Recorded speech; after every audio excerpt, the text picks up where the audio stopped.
Today, I'll be showing you how to screen record on your laptop with an already existing app. It can be Windows 10 or Windows 11, and there are two ways to do it. You can either go to your start button and search for Snipping Tools, or use the shortcuts by combining these three keys, the Shift key, Windows and R, and it pops up on your screen. Now you can either choose to record your screen or take a screenshot. You can record the full screen or just record a portion of the screen.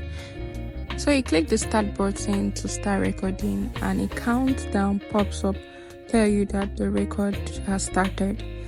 You can turn on your mic or your system audio while recording, and you can as well pause or stop the record once you're done recording.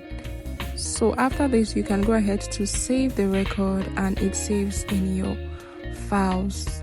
So this is a simple way to screen record your laptop without having to download a third-party software. If you find this video helpful, do not forget to subscribe, like, and share.